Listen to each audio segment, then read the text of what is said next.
Hola a todos, espero que estén muy bien. Yo estoy con un amigo, él es Rodrigo Brito Pastrana, que ahora está en Nottingham. Hola Rodrigo, ¿cómo estás? Hola Andrea, qué gusto poder conversar. Bueno, Rodrigo Brito, él es psicólogo, filósofo también de la Universidad Católica, tiene un magíster en psicología clínica de adultos por la Universidad de Chile, es psicoterapeuta, académico de la Universidad Mayor. Bueno, no sé si estás haciendo clase ahora en realidad online, pero fuiste académico de la Universidad Mayor y la Universidad de Chile. Y eres Mm. instructor en meditación mindfulness por la RIVAP International. Rodrigo, y ahora estás cursando un doctorado allá en Inglaterra. ¿Sobre qué trata el doctorado? Sí, es un doctorado en educación, pero mi tema específico es, estoy investigando sobre cómo mejorar la actual implementación de mindfulness en escuelas, en colegios Qué públicos de acá de buenísimo. Inglaterra. Bueno, y autor del libro El ser, el habitar, la existencia, la ética. No, el libro se llama Heidegger y la existencia propia, ¿no es cierto? Una ética Exactamente, para enfrentar la actual crisis planetaria.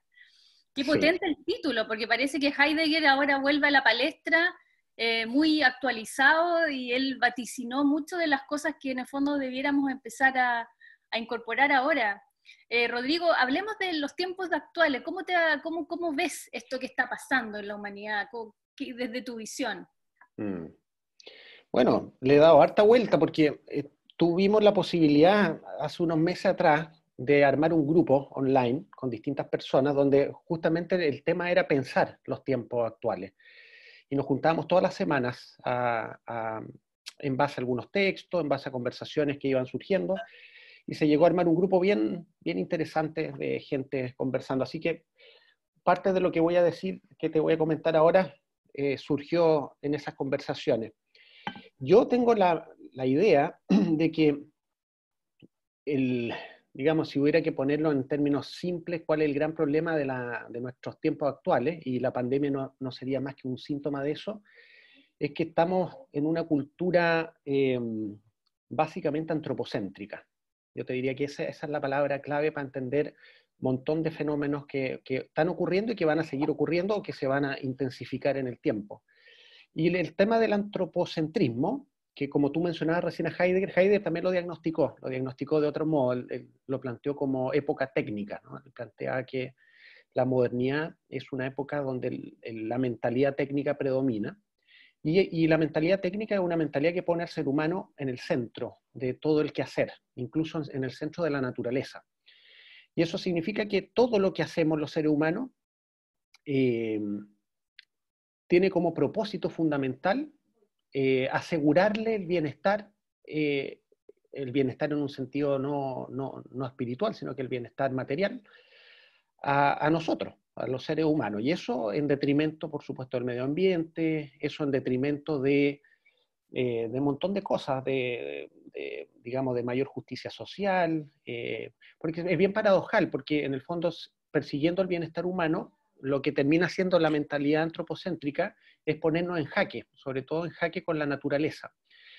Y bueno, y hay varios autores que señalan que esta pandemia, que no es la primera, lo que pasa es que es la primera de esta magnitud, digamos, que nosotros tengamos registro en tiempos modernos. Esta pandemia es fácilmente explicable desde cómo hemos transgredido los límites de la naturaleza. O sea, en la medida en que vamos deforestando y vamos creciendo, las ciudades crecen de maneras cancerígenas, podríamos decir.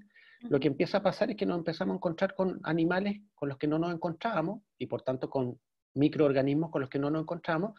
Y hay autores que dicen que es muy probable que se venga una especie de seguidilla de pandemias, de distintos tipos de virus. Yo tengo la impresión, esta idea mía, creo que no, la sacamos barata en esta ocasión. Nos tocó un virus bastante benevolente dentro de todo. Si tú miras los números así macro, es un virus que no ha afectado ni siquiera al 2% de la población mundial y que no ha matado ni siquiera al 0,00 no sé cuánto de la población mundial. O sea, es un virus benevolente en general. Nos podría haber tocado uno peor. Pero la explicación para mí es que hay un paradigma que sostiene este modelo de crecimiento que tenemos las sociedades occidentales y bueno, y también orientales en realidad, que es que el hombre puede disponer de la naturaleza a su destajo y sin tener mayores contemplaciones, sin tener en cuenta principios básicos como el de la interdependencia, por ejemplo, ¿no? O sea, sin ese tipo de mirada. Entonces, claro, mientras estemos en este paradigma, estamos súper complicados, vamos a estar amenazados, digamos, por nosotros mismos. Creernos como que estamos en la punta de la pirámide siempre. Exacto. Y creer que todo está en referencia a nosotros. Que es algo que es bueno, es muy narcisista, por supuesto, pero es un narcisismo colectivo. O sea, esta es una creencia muy arraigada. Creer, no sé, pues, desde la teoría de la evolución darwiniana, desde ahí se han sacado una serie de conclusiones antropocéntricas, ¿no? Como que el ser humano es la cúspide de la evolución, y eso se ha traducido como, entonces, todo lo demás está al servicio del ser humano. Y eso es muy problemático, porque en realidad para que el ser humano pueda subsistir y para que las generaciones venideras tengan un nivel de vida, una calidad de vida suficiente, necesitamos quitarnos del centro. O sea, necesitamos tener una mirada más ecológica en todos los ámbitos, ¿no? Político, económico, sobre todo el económico, diría yo. O sea, necesitamos trabajar ahora ya una conciencia social. Tú nombraste en esas conversaciones a David Lloyd como uno de los digamos, autores muy interesantes que mezclan en el fondo una filosofía budista a Occidente, integrarla a Occidente. ¿Cómo podríamos empezar a ver un futuro, digamos, replanteado? Sí, bueno, David Lloyd es un autor que fue dentro de los autores que conversamos en ese grupo que vimos, porque me parece un autor esencial. Uno de sus últimos libros se llama Ecodharma, es un libro súper interesante, donde se hace estas preguntas. ¿Cómo poder sacar lo mejor de Occidente y lo mejor de la tradición de sabiduría oriental? Que es una gran pregunta, porque ya Oriente y Occidente ya se encontraron, y prueba de ello es todo lo que haces tú, todo lo que hago yo, todo eso es Oriente y Occidente mezclado, digamos. Claro. El tema es cómo sacar lo mejor de cada uno y minimizar lo peor, ¿sí? Porque ambas tradiciones tienen cosas, digamos, peligrosas, ¿no? Por ejemplo, Occidente tiene esta cosa avasalladora, tecnológica, ¿no? Que en el fondo está puesto en el rendimiento, en la producción. Pero Oriente tiene tiene un problema distinto, que es que ha tenido muy poco éxito en el manejo de lo social. Hay mucha inequidad en Oriente, en Asia, digamos. Hay mucho problema social, ¿no? Hay mucha explotación, y eso no lo han podido resolver, incluso teniendo tradiciones espirituales muy potentes a la base. Hay mucha jerarquía, hay mucha división social, mucho clasismo, etc. Esos serían los problemas. Pero la propuesta de David Lloyd sería cómo sacar lo mejor de cada una. Lo mejor que tiene Occidente, dice Lloyd, es que tiene una cultura democrática cultivada por siglos que nos permite dialogar, conversar y llegar a acuerdos. Y eso es algo fundamental si queremos resolver problemas, digamos. Conversar y legitimar la conversación, que es algo que no puede pasar, por ejemplo, en estados dictatoriales. Claro. Pero lo que le falta a Occidente es el desarrollo espiritual suficiente de los individuos para que sean capaces de sostener un tipo de conversación que sea realmente colectiva y no narcisista, no autocentrada. Y ahí es donde las tradiciones orientales tienen mucho que aportar, porque la especialidad de Oriente es el desarrollo interior, claro. si uno lo pusiera en esos términos, ¿no? Claro. Y cómo el desarrollo interior, en el fondo, va evolucionando hacia un mayor nivel de bienestar comunitario. No necesariamente social, porque vemos que Asia no ha resuelto bien problemas sociales básicos, digamos, ¿no? Derechos humanos, etc. Pero sí, si uno mira en las comunidades espirituales de Oriente, tienen modelos muy interesantes de cómo poner en el centro una cierta colaboración compasiva, un estar al tanto de lo que pasa con el otro, digamos, un cuidado por el florecimiento de todos y una conciencia de que ese florecimiento colectivo es la base para el florecimiento individual también. Y no solo al revés, porque a veces se tiende a mirar a Oriente solo como tradiciones que están focalizadas en el individuo, ¿sí? Y yo creo que eso es yo creo que es uno de los aportes de Lloyd también. yo creo que esa es una mirada parcial. Yo creo que, por ejemplo, el budismo desde siempre ha tenido una mirada también al revés.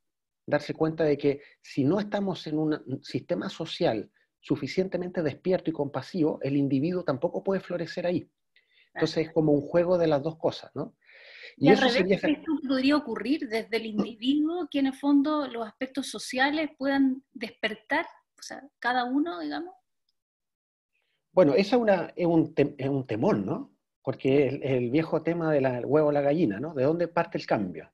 Está Claro. clarísimo que necesitamos un cambio, porque estamos Sí. en un modelo autodestructivo. Entonces, la pregunta que haces tú es, eh, tendríamos que confiar en que si cada individuo hace un camino espiritual suficiente, en algún momento esa suma de individuos va a generar una transformación social. La verdad es que no tengo idea, pero sí mi sensación, mi intuición me dice que lo veo poco probable. Ya. O al menos que la crisis planetaria en la que estamos, sobre todo ecológica, no nos va a dar tiempo para eso. O sea, yo creo que el tiempo que tenemos para cambiar, para transformar estructuras sociales, es muy corto, como para esperar a que una masa crítica de individuos solos pueda evolucionar suficientemente. Yo creo que eso, tenemos un problema. Y entonces, ¿cómo se resuelve eso? Si es que no podemos esperar eso. No quiero decir que no haya que hacerlo. Yo creo que, por supuesto, que mientras más personas individuales estemos comprometidos con un camino espiritual, estamos aportando a lo social. Pero creo que hay que tomar decisiones en otros niveles, porque la situación es demasiado crítica. Mm. Cuando digo crítica, sobre todo pienso en el plano ecológico, ¿sí? Entonces, se me ocurre que hay dos ámbitos donde hay que hacer cosas urgentes. Uno es el cambio en el ámbito de lo político, que es donde yo creo que donde estamos peor, digamos, porque necesitamos representantes que estén en sintonía con, a ver, digámoslo de otro modo, necesitamos representantes políticos que tengan algún nivel de evolución espiritual. Y tradicionalmente la política y la espiritualidad no se han cruzado, por lo menos en Occidente. Claro. Es más, cuando han aparecido candidatos espiritualoides, ¿sí? Como yo estoy pensando en un Alfredo Sfer, Exacto. no sacan ni siquiera el 1% de los votos porque la gente no ve bien eso. Entonces necesitamos cambiar la manera de mirar la política.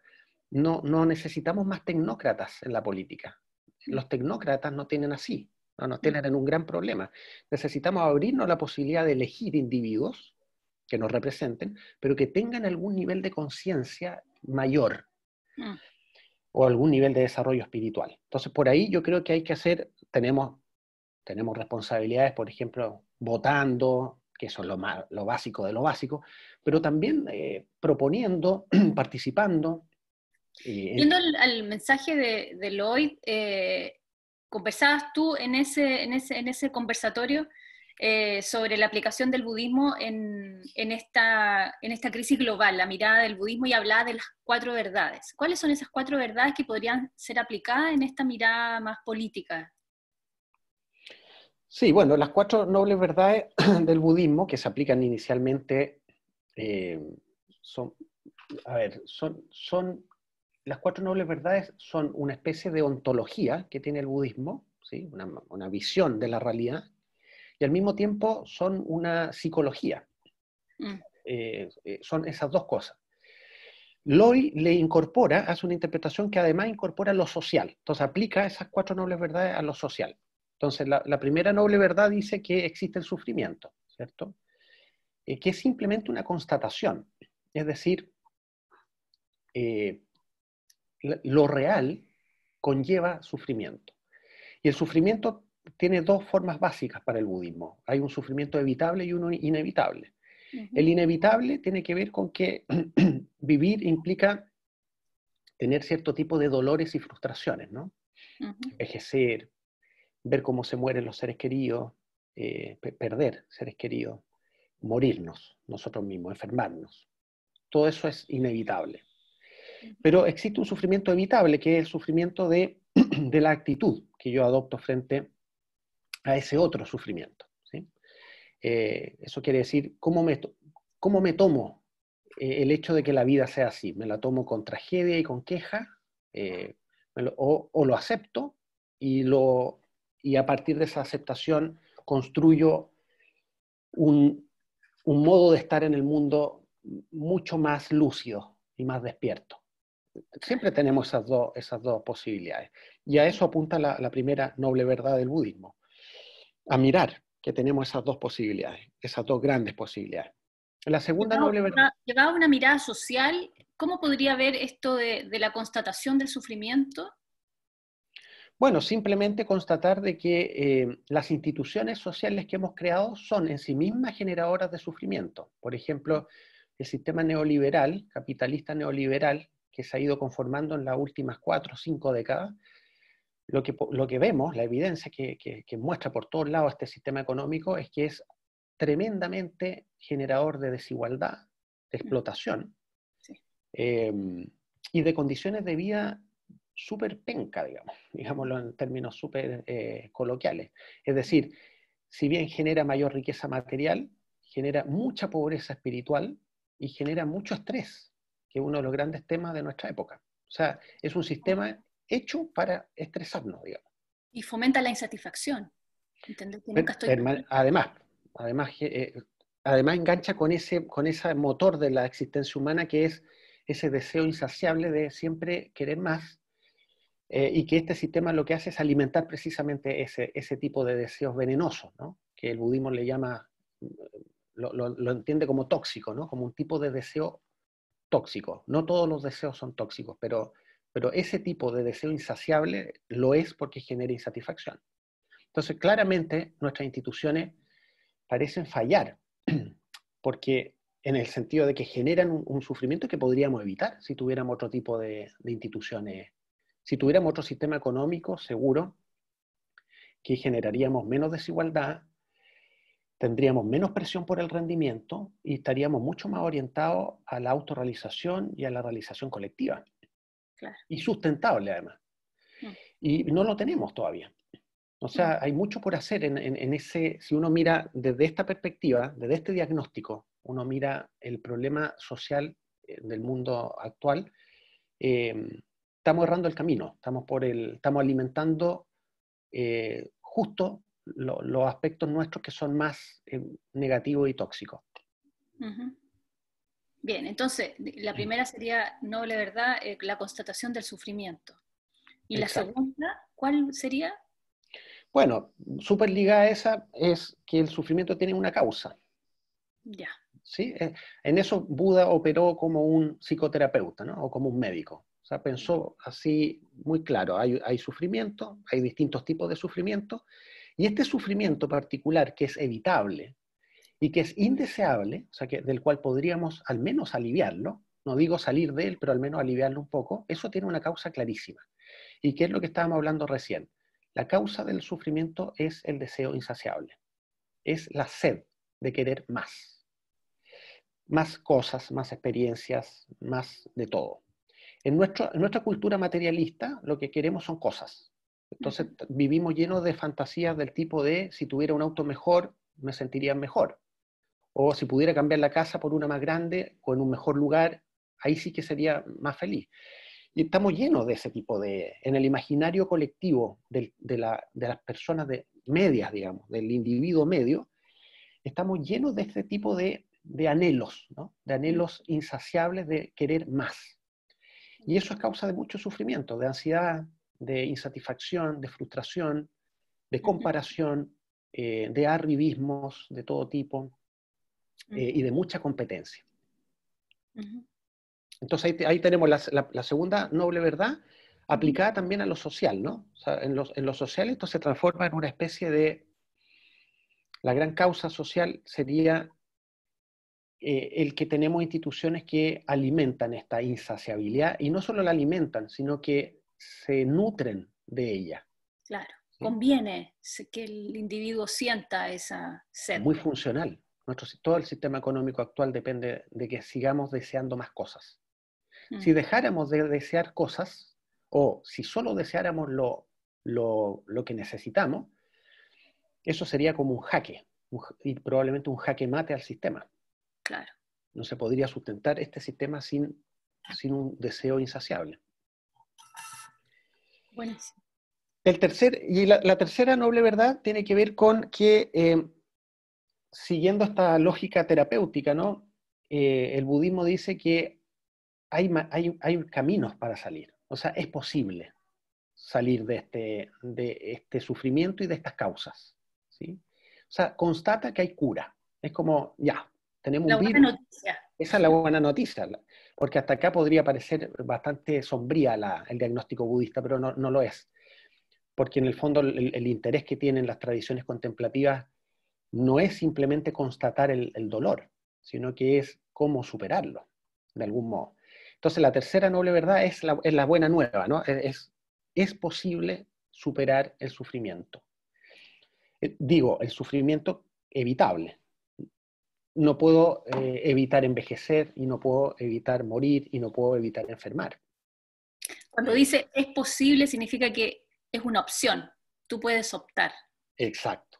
Puedes optar, hay caminos. O sea, tú puedes optar por seguir sufriendo o intensificar tu sufrimiento, o puedes optar por emprender un camino, que sería el camino difícil, no el camino del atajo, el camino largo, que es el camino de comprender cómo yo me provoco sufrimiento y cómo mi entorno, las estructuras sociales también provocan sufrimiento. Para, si las entiendo bien y entiendo esas causas, entonces puedo empezar a poner en práctica, en operación, antídotos que las contrabalanceen. Yeah. ¿Sí? Y la lógica ahí es bien médica, en el sentido de que si tú reconoces cuál es el agente patógeno, de inmediato tú tienes el antídoto. Entonces, por Sí. ejemplo, si tú tienes que una de las grandes causas del sufrimiento individual y colectivo es la avaricia, ¿sí? O sea, es el querer poseer más cosas, entonces el antídoto natural contra eso es cultivar más generosidad o más Claro. compasión. Y eso no son solo palabras, son, digamos, cualidades humanas que todos tenemos, pero que se pueden desarrollar más y se pueden desarrollar también a nivel colectivo. O sea, a mí me interesa en particular el tema de la educación porque creo que es el mejor lugar donde hacer eso y hacerlo en forma masiva, colectiva, ¿sí? Buenísimo. Y se puede. O sea, hay muy bonitas experiencias donde eso se está haciendo. Entonces, ¿por qué no hacerlo, no? ¿Por qué seguir educando para la competencia o educando para seguir sufriendo si podemos educar para despertar más y para tener mayor fraternidad entre nosotros, digamos? Se podría decir que como que la fuente del sufrimiento estaría dada por el entendimiento de la dualidad. Bueno, sí, ese sería un tema de fondo. Creer que las cosas están separadas es una de las grandes fuentes del sufrimiento. Eh, Porque claro, si yo todos vivimos en la ilusión de la separación. O sea, eso no, Sí. todos tenemos la sensación de que yo soy yo, tú eres tú, esto es mío, esto es tuyo. Eh, el tema es que cuando me compro eso, cuando yo creo que eso es la realidad final, que así funciona la realidad, eh, entonces esa es una causa básica, uno podría decir una causa ontológica para generar otro tipo de sufrimiento, ¿no? Discriminaciones de todo tipo, Claro. eh, diferencias que podrían no estar, ¿no? Chile es un caso súper particular digamos, de discriminación, ¿no? Y de diferenciación socioeconómica, por ejemplo, que se basa en esta idea básica de que estamos separados, en lugar de entender de lo contrario, ¿no? Aquí tenemos el antídoto de inmediato. El antídoto contra la dualidad es la interdependencia, la conciencia de interdependencia, de que en realidad, si a la mayoría de la gente le va mal, a mí me va a ir mal también. O sea, si la mayoría de la gente es pobre, aunque a mí me esté yendo bien, después yo voy a andar con miedo, voy a tener que andar poniéndole reja y alarma a la casa porque me pueden asaltar. Entonces, finalmente, si no pensamos en términos de interdependencia, el bienestar no es sustentable nomás. La naturaleza, de hecho, nos enseña eso. Exacto. O sea, además tenemos maestros cercanos, ¿no? Basta con mirar cómo funcionan los ciclos naturales, cualquier cosa, y nos damos cuenta de que en la naturaleza es eso, es lo que Thich Nhat Hanh llama interser. Qué lindo ese término. Por favor, explícamelo un poquito más como lo dice Thich Nhat Hanh. Claro, él dice que las cosas no son, interson. O sea, es muy claro, es un concepto directo, ¿no? Thich Hermoso. Nhat Hanh tiene esa capacidad de decir cosas profundas con palabras muy simples. Interser significa que esto es porque eso es. Pero eso, en realidad, no es un eso, es todo eso. Entonces, lo interesante es que cada cosa que tú observas en tu mundo interior y en el mundo exterior, cada pequeña cosa es porque todo el resto del conjunto de las cosas son.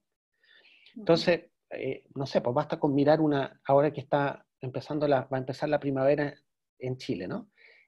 Basta con mirar un brote, ¿sí? En un ciruelo para darte cuenta de que ese brote solo es posible porque hay sol, lluvia, oxígeno, dióxido de carbono, ciertas condiciones específicas. O sea, ese brote, esa flor en ese árbol solo es posible porque todo lo demás es. Porque ese árbol está enraizado en la tierra, porque esa tierra tiene ciertos nutrientes, etcétera, etcétera. O sea, y eso pasa con todas las cosas. Mm. Y eso también podría darnos una visión de lo que está ocurriendo hoy día en el planeta, para poder también observar que también somos parte de este interser. Mm. Nos está pasando a todos también por dentro, ¿no? Bueno, yo creo que una de las lecciones de esta pandemia, si es que uno quiere sacar lecciones, por supuesto, porque a veces se habla de las lecciones como si las lecciones llegaran solas, ¿no? Sí. Pero uno puede sacar lecciones. Una de ellas es que la pandemia nos muestra cómo es que estamos interconectados. Tremendo. O sea, de hecho, la pandemia solo es posible porque estamos interconectados. Si estuviéramos viviendo hace 3 siglos atrás, este tipo de pandemia era imposible porque estábamos fraccionados. O sea, el europeo no conocía al sudamericano, digamos, básicamente. No. Claro.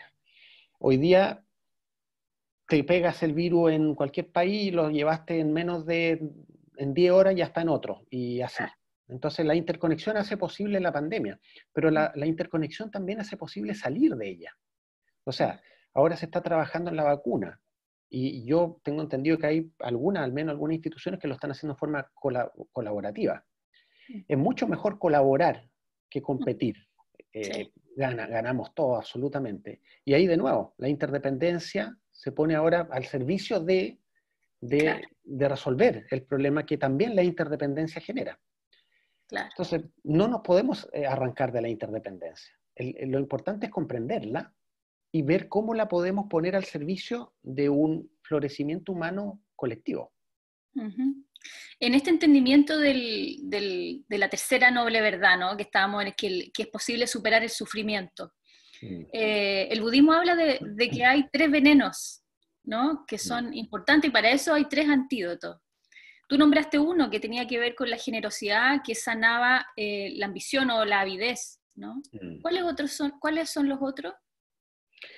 Sí, lo otro está la avidez, está la aversión y está la ignorancia o la ilusión. Son los Ya. 3 grandes venenos. Son 3 venenos en el sentido de que son 3 condicionantes de la vida humana, eh, que son muy, muy profundos, y que generan mucho sufrimiento en uno mismo y alrededor de uno. Están ahí, o sea, tenemos que contar con ellos. Por eso es que las tradiciones contemplativas han desarrollado antídotos para entrenarse, para poder salir de ellos, ¿sí? Porque nuestra condición básica es estar en ellos. O sea, partimos de ahí. Sí. Partimos de la avidez, partimos de la aversión. Avidez significa este deseo, ¿no? Deseo de más. La sed insaciable. Una sed insaciable. La aversión es el rechazo por lo que no me gusta o lo que no concuerda conmigo. En eso estamos todo el tiempo también, haciendo juicios del tipo, me gusta, no me gusta, no, este gallo es penca porque no piensa igual que yo, no, Etiquetando todo el rato. etiquetando y rechazando lo que no concuerda, lo que no me calza, ¿no? Y la ilusión tiene que ver con confundir las cosas, ¿no? Confundir cómo las cosas son con lo que a mí me gustaría que fueran. Entonces, por ejemplo, una de las grandes ilusiones en las que vivimos es la ilusión de la permanencia, el creer que las cosas duran, cuando la realidad nos muestra por todos lados que todo se va, todo se está desvaneciendo y se está transformando además. Entonces, cuando nos aferramos a algo, por ejemplo, ¿no? A un buen momento, a una buena etapa de la vida, nos aferramos a alguien, bueno, ahí estamos obviamente sembrando las condiciones para sufrir, ¿no? Para sufrir por Claro. un exceso de apego. Entonces, esos son los tres venenos y cada uno tiene un antídoto, ¿no? O sea, uno puede cultivar algo ahí, una actitud específica. En el caso de la avidez, dijimos que era la generosidad, ¿sí? Claro. En el caso de la aversión, hay muchas palabras en realidad para Sí, decir estos antídotos, pero seguro. Sí. uno puede cultivar más aceptación. En el caso de la ignorancia o de la ilusión, uno puede cultivar más sabiduría o más Ujú. lucidez, ¿sí? Sí. No sé, a lo mejor en algún texto aparece de otra manera, No, la compasión aparece como el antídoto de la aversión, que en el fondo bueno, es lo mismo. la compasión es más acertado que la aceptación. Que me encanta la compasión, el concepto budista, siempre lo he encontrado tan maravilloso, tan amoroso, Mm. que, es tan distinto a la compasión católica, ¿no es cierto?, que nos enseñaron. Completamente, viene de otro marco espiritual e implica distintas cosas, ¿no? La compasión es probablemente la actitud humana más inclusiva que uno pueda pensar, ¿no? Porque piensa tú que la compasión para el budismo uno podría decir en simple, que la compasión es cuando el amor se encuentra con el sufrimiento, ¿sí? O sea, cuando mi ser amoroso encuentra a un ser que sufre, se despierta la compasión. La compasión es el anhelo por aliviar el sufrimiento de todos los seres, dice el budismo. Y esta es la parte difícil, porque nosotros, que venimos de una tradición judeo-cristiana, greco-judeo-cristiana, Ujú. o sea, antropocéntrica, Claro. entendemos la compasión solo como el amor al prójimo. Ujú. Pero desde la perspectiva budista, por ejemplo, no es solo al prójimo, al otro ser humano, es a cualquier ser. Mm. Eso implica a todo el resto de nuestros hermanos animales, a todos nuestros hermanos vegetales e incluso a todo el mundo no animado. Mm. ¿Sí? O sea, cuando uno lee, por ejemplo, biografías del Buda, hay anécdotas interesantísimas de cómo el Buda al parecer caminaba muy atento al piso para no matar hormigas mientras caminaba. Wow. O sea, era una manera de andar absolutamente consciente del sufrimiento posible que una Ya. pisada podría causar.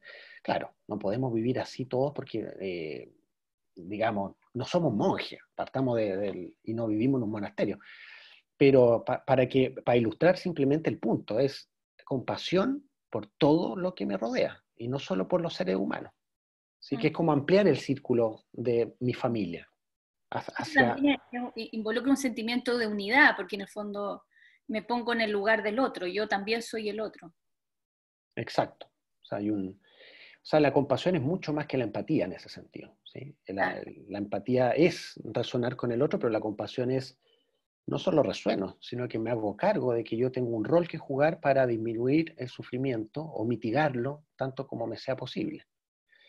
Ya con solo agregarle la compasión en una mirada más gubernamental, ¿no es cierto?, de instituciones, y ahí ya cambia el sistema completo. Absolutamente, absolutamente. Pero para poder pensar en términos compasivos necesitamos cambiar el paradigma de base. ¿Cuál es? Porque, o sea, este paradigma de base que es antropocéntrico, Ah, ¿sí? claro, Y que está basado en lo que llamaste tú delante la dualidad, sí. este ser dual, ahí la compasión es muy difícil de entenderla y de practicarla, Mm. ¿sí? Porque lo que genera este paradigma es competencia, no hermandad. Sí. Entonces necesitamos cambiar las reglas del juego, la manera de mirar las cosas, Mm. para entenderlas de otro modo, para generar en ellas instituciones que funcionen de otro modo, y en ese contexto la compasión tenga sentido, porque la compasión es coherente con una cosmovisión, Claro. ¿sí? Con una cosmovisión integral, con una cosmovisión interdependiente. Mm. Pero claro, uno no puede esperar a que cambie el paradigma, porque eso es como que queda en manos de nadie, ¿no? ¿Quién va a cambiar el paradigma? Pero sí, claro, podemos cultivar más compasión, obviamente, en nuestra vida cotidiana, y podemos estar mucho más atentos a eso para a lo mejor desde ahí colectivamente empezar a hacer cambios en las instituciones, ¿no? Que tienen que hacerse, si no, no hay cambio posible. Y estábamos ahora, nos tocaba la cuarta noble verdad. ¿Cuál es esa cuarta noble verdad? Bueno, que siguiendo la buena noticia de que existe un camino para superar el sufrimiento, la cuarta noble verdad propone cuál es el camino, ¿sí? Y ese camino es lo que en el budismo se llama el óctuple noble sendero, que es un camino integral de superación del sufrimiento. Digamos, es una terapia integral, lo incluye todo. En el óctuple noble sendero no hay nada que quede fuera. Para no dar la lata así de explicar los 8 componentes del óctuple noble sendero, hay algunos autores que lo resumen en 3 aspectos, ¿no? Ya. Dicen básicamente que el óctuple noble sendero es el compromiso total, compasivo, ¿sí? Y atento, y muy, muy, muy atento, muy consciente, de cuidar el habla, o sea, cuidar todo lo relacionado con el decir, de cuidar los pensamientos, o sea, todas las formas de pensar, de estar atento, de a qué le presto atención, cómo presto atención, y todas las formas de comportarse. Ya. Es decir, todo lo que hago o no hago, lo que omito, y ahí metemos todos nuestros estilos de vida, nuestros estilos de alimentación, de lo que tú sabes mucho mejor que yo, todo eso de los estilos alimenticios y todo. Por tanto, si tú te fijas, estas 3 dimensiones, ¿no? Hablar, pensar y actuar, en el fondo constituyen una ética integral de desarrollo personal. Y que bien practicadas, o sea, con métodos adecuados, con una comprensión adecuada, porque esto no es solo práctica, esto también obviamente requiere entender cosas, ¿no? Hay cosas que hay que reflexionar, ¿no? Sí, Hay cosas que claro. son contraintuitivas a veces, que uno se pregunta, bueno, ¿y por qué voy a hacer eso si no lo entiendo, digamos? Claro. ¿Por qué voy a dejar de hacer tal cosa si no me hace sentido y además puedo pagarlo? Entonces, implica hacer un esfuerzo también intelectual de entender mejor estas 3 dimensiones del camino de superación del sufrimiento. El resultado de eso es lo que el budismo llama el nirvana, ¿no? ¿Qué he dicho en simple? ¿Cómo? Como la iluminación, ¿no? Claro, es lo que se entiende habitualmente por iluminación, pero a mí me parece una palabra media rimbombante en términos de lo que evoca, ¿no? Como alguien iluminado, como alguien que realmente ya está resuelto completamente. Yo nunca he conocido a nadie resuelto, así que no tengo la experiencia de conocer a un Buda o un iluminado. Lo que sí sé es que conozco gente que está muy avanzada en el camino, pero uno avanza digamos, por ámbitos, ¿no? Hay gente que está mucho más avanzada, por ejemplo, qué sé yo, en su relación con su cuerpo, mucho menos en relación con sus emociones. Claro. Y hay personas que intelectualmente están muy avanzadas en comprensión, pero de nuevo, en términos, por ejemplo, físicos, están al debe. Entonces, este es un camino integral que implica que tu cuerpo que tu relación con tu cuerpo sea óptima, pero que también tu relación con tus emociones sea óptima, tu relación con tus pensamientos sea óptima y tu relación con los demás sea óptima. Es un Y trabajo eso de conciencia plena, absolutamente. Todo es es mindfulness. todo en atención plena, ¿sí? Como dice por ahí un amigo, en el mindfulness todo es cancha. La pelota nunca sale de la cancha del mindfulness. Por tanto, cualquier cosa que entre en el campo de tu experiencia, siempre tienes 2 grandes posibilidades. ¿Te distraes frente a eso o le prestas toda tu atención a eso? O sea, son tus 2 grandes posibilidades siempre. Si te distraes, eso desencadena una seguidilla de acontecimientos sufrientes, sutiles muchas veces. O sea, muchas veces no te das cuenta cómo un pequeño acto o un pequeño sutil pensamiento genera una cadena de sufrimiento. Y la alternativa opuesta, que es prestarle completa atención, evita toda esa seguidilla de sufrimiento y permite florecer, ¿no? Hacer florecer otras cualidades positivas, por supuesto, ¿sí? Más conciencia, más sabiduría, más compasión, etcétera, ¿no? Ujú. ¿Cuáles son los grandes desafíos en este óctuple del noble sendero?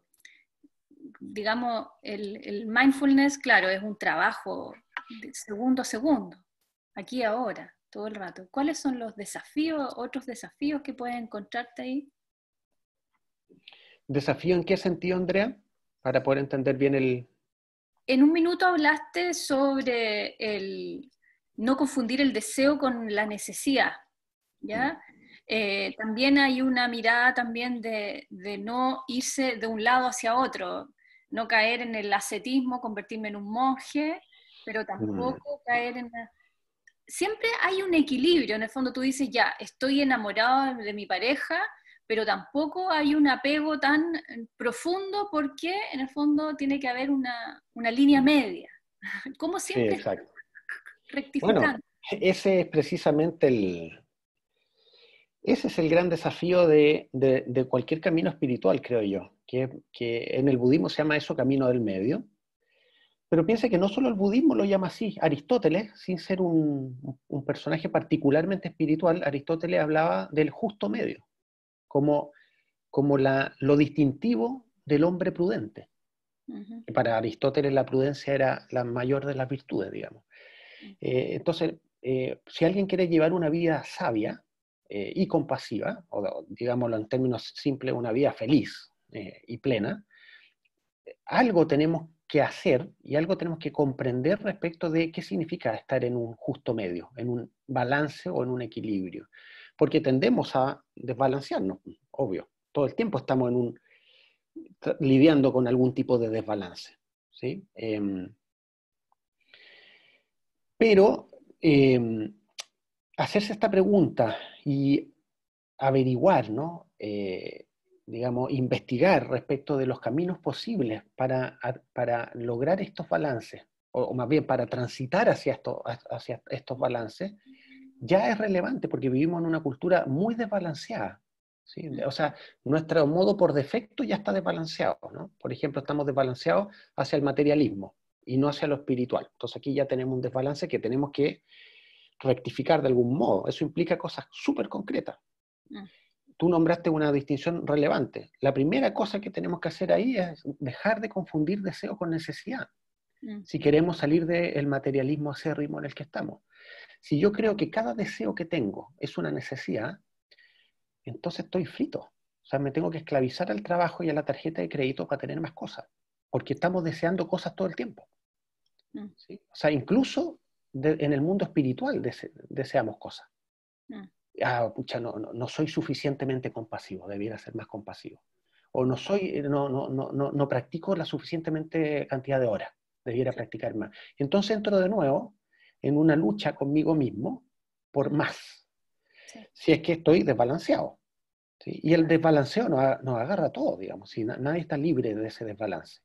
El tema es poder estar lo suficientemente despierto para verlo y para encontrar las maneras más útiles de corregirlo, dentro de lo posible también, con objetivos también, creo yo, humanamente posibles, porque si no, estamos siempre al debe, estamos siempre por debajo de las expectativas, ¿no? Mm, sí. ¿Cómo construimos esta cultura del despertar, que es lo que necesitamos ahora? Tú dijiste que el mundo de la educación para ti era fundamental, que desde ahí sentías que estaban las bases para poder cambiar un poco, empezar a cambiar esta sociedad. Bueno, en mi opción, yo vengo del mundo de la psicología, de la psicoterapia, que es un mundo muy individual, digamos, y muy individualizado, y yo ahora estoy en plena transición hacia lo educativo, sin Mm, dejar atrás lo psicoterapéutico. Yo creo que lo terapéutico nutre o puede nutrir mucho lo educativo. mm, En eso soy un muy seguidor de Claudio Naranjo, ¿no? La idea que tenía Claudio Naranjo de que a la educación le falta más psicoterapia, ¿no? Pero no psicoterapia individual, le falta una psicoterapia colectiva como la que ofrece el budismo, por ejemplo. mm, Pero lo que a mí me llama la atención de la educación es que, primero, es una institución que existe, es real. Los mm, colegios están ahí. sí, Y chuta que lo hemos echado de menos en este tiempo, que sí. hemos estado sin ellos, ¿no? Y empezamos a mirar la tremenda trascendencia que tiene ese lugar, ese espacio, esa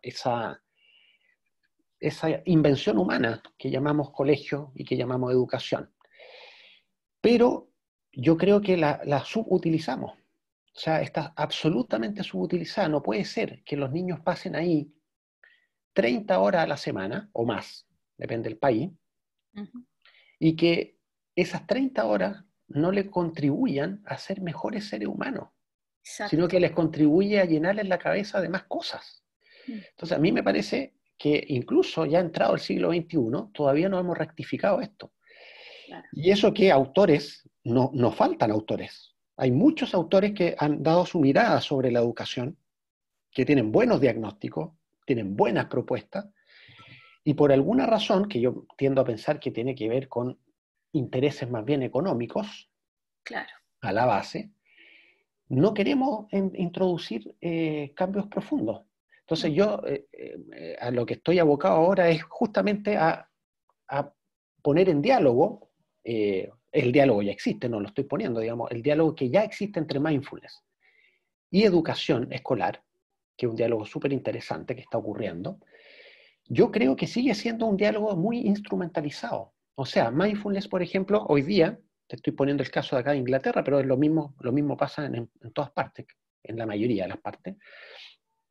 Mindfulness es utilizado instrumentalmente para mejorar el rendimiento académico en los colegios, en lugar de usarlo para todo esto que estábamos hablando. Exacto, para despertar.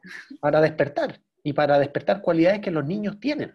Así es. Las tienen ahí. Y que es cosa de que se construya el colegio de una manera distinta, se genere una cultura diferente y se cambien los propósitos de la educación para que tengamos una educación realmente significativa. Si los contenidos los podemos tener igual y los podemos pasar en menos tiempo y le podemos dedicar mucho más tiempo al entrenamiento, al cultivo y a la práctica de actitudes básicas, que hay que definirlas además. O sea, hay que Claro. decir cuáles son las actitudes básicas que un niño que entra a los 5 años al colegio tiene que tener desarrolladas cuando salga a los 17 o 18 años de acá. Así es. 12 años de existencia para Imagínate. cultivar una cantidad de virtudes y de cualidades que hoy están desperdiciadas, Bueno, salvo honrosas excepciones. Claro. los tres antídotos que tenían que ver con la generosidad, la compasión y la sabiduría, creo que ahí ya se sustenta bastante las condiciones para aportar en todos esos años de educación. O sea, absolutamente, un currículum basado en esos principios es otro currículum y genera otras prácticas. El tema para mí tiene que ver con cómo partir, de dónde parte el cambio, en educación en particular, ¿sí? Porque en educación siempre se están probando cosas, siempre se están haciendo reformas, pero es muy interesante porque llevamos varias décadas de reformas en educación que dejan a la educación exactamente ahí mismo. O sea, son como ¿Tú vueltas de carnero. has explorado las visiones Waldorf o Montessori en ese sentido? He mirado algunas cosas porque tiene que ver con el tema que me gusta a mí ahora, que es el tema de la educación contemplativa, y ¿Mm? Waldorf y Montessori son un tipo de educación en esa línea, que comparten los principios de toda la educación contemplativa, digamos, que es que el currículum externo, de materias externas, tiene que ser balanceado con un currículum interno, Mm, ¿sí? De autoconocimiento, básicamente, claro. y de relaciones interpersonales. Ujú, Entonces, fíjate que son tres cosas básicas. Si tampoco es reformarlo todo, si tampoco es claro, que haya que sacar matemática, claro, es que matemática no puede ocupar un cuarto del currículum, ni claro, lenguaje otro cuarto, porque te deja la mitad del tiempo para muchas otras cosas que son claro. interesantes. Se trata de reordenar esto e introducir cosas fundamentales, ¿sí? Dejar un tercio, por ponerlo así en términos súper esquemáticos, pero es un tercio con lo que hay. Ok, Mm, necesitamos pasar algunas cosas, sí, porque los niños necesitan tener al menos una concepción de algunas cosas. Está bien, démosle instrucción, pero necesitamos otro tercio para que los individuos aprendan a conocerse a sí mismos y aprendan a cultivar un ser íntegro, ético. ujú, Ese es el segundo tercio del currículum. Y el tercero son las relaciones interpersonales, y no solo interpersonales, sino que las relaciones con el mundo en general. Así es. Es decir, el mundo vincular en general. Y ahí hay que también dedicar mucho esfuerzo a la toma de conciencia de la interdependencia. Exacto. Con esos tres pilares, yo creo, tenemos una educación integral. Pero para eso necesitamos profesores mejor preparados, que hayan pasado ellos mismos por algún tipo de formación que los vuelva más conscientes, porque como dice Claudio Naranjo, como decía Claudio Naranjo, la conciencia solo surge desde la conciencia. Claro. O sea, un profe que no tenga ningún nivel de conciencia adecuado no puede transmitir ninguna de estas cosas. Entonces hay que partir por los profes. Yo soy un súper defensor de que a los profes hay que darle un lugar de privilegio, de un estatus fundamental en la sociedad, y además hay que dedicar mucho tiempo y mucho esfuerzo a entrenarlos, no a capacitarlos, a formarlos en conciencia, para que luego ellos puedan creativamente desarrollar currículum que además sean más flexibles, que no sean tan estandarizados. Claro. Bueno, esperemos que en toda esta transformación global la educación sea uno de los puntos, así como la salud, que se demostró que en realidad estaba muy abandonada. La educación también, hoy día también se ha demostrado que es elitista, que hay una desigualdad enorme, que está vacía, que construye competitividad, etcétera. Exacto. Así que yo creo que en tu vuelta de tu doctorado, a ver si armas algún colegio, ¿no, Rodrigo? Sí, a mí no sé qué va a pasar a la vuelta de mi doctorado. Me encantaría poder seguir haciendo investigación desde alguna universidad en particular, porque hay mucho que investigar en este ámbito, mucho que sistematizar y mucho que probar, porque hay que pasar a la práctica y ponerlo en acción. A mí me encantaría a la vuelta generar algún contacto más a niveles políticos. O sea, para mí, dado el mundo en el que estamos y dado el contexto en el que estamos, si la universidad y el mundo político no dialogan y no se nutren, es muy difícil hacer cambios rigurosos. Necesitamos centros de estudio que estén investigando estos temas, una educación integral, que lo estén sistematizando, lo estén mirando casos concretos, y que ese conocimiento y esa práctica se transfieran al mundo político para que se tomen las decisiones adecuadas. Entonces, mi sueño, y este es sueño, es poder estar en ambos mundos en algún sentido. O sea, poder tender ese puente entre el mundo de lo académico y el mundo de lo político, donde se toman las decisiones que realmente, digamos, las decisiones concretas. Bueno, yo te felicito porque estás en ese mundo, tú tienes una capacidad pedagógica increíble, has venido varias veces a dar talleres acá a mi sala, retiros de mindfulness, y sé que tienes ese don de la enseñanza de cosas tan difíciles como el mindfulness, cómo se enseña mindfulness. Así que me encanta que estés en ese mundo de la educación. Espero que podamos hacer otra grabación para hablar de mindfulness, porque ya llevamos mucho tiempo y me gustaría eso abordarlo en otro capítulo. No sé si te parece, Rodrigo. Cuando quieras, Andrea, gracias por las palabras apreciativas ahí. Yo me acuerdo de esos talleres que hicimos ahí en tu casa, los disfruté muchísimo y quedo muy disponible para que conversemos de nuevo cuando quieras, de mindfulness o de otras Y como te cosas. preguntaba, tú estás haciendo consultas online, ¿no? Sí, estoy atendiendo, estoy como mi pega habitual de psicoterapeuta. Me encanta la mezcla de psicoterapia con una mirada budista y la mirada que tienes tú, más filosófica de la conciencia, que siento que hoy día es clave en la psicología, ¿no? Sí, yo integro varias cosas en mi manera de hacer terapia. De hecho, uno de mis libros, tú nombraste uno, pero tengo otro libro que publiqué que es No sabía. Actitud y Cosmovisión del Psicoterapeuta, donde Buenísimo. trato de mostrar ahí una mirada más integral para los psicoterapeutas en particular, que no sean Bien. solamente psicólogos, sino que ¿Dónde están tus incorporen. libros? ¿Dónde la gente los puede buscar? Porque me imagino que para muchos terapeutas es clave toda la información que tú has plasmado en los libros. ¿Dónde se pueden encontrar? Sí, los dos libros que yo he publicado, los he publicado por la editorial RIL Editores, y fácilmente se encuentran ahí. Y también están disponibles, yo sé que están en librería, las típicas librerías de los malls, deben de estar por ahí también. La Antártica y toda esta. Sí, de Bien. seguro que sí. Bueno, Rodrigo, muchas gracias por esta conversación, me encantó y te voy a contactar para que agendemos una próxima, ¿te parece? Feliz, Andrea. Un gusto. Muchos cariños a la familia por allá y nada, y que siga todo muy bien. Muchas gracias, cariños, para ti, obviamente, y para la familia también allá. Que todo vaya bien también por allá. Un abrazo. Otro para ti.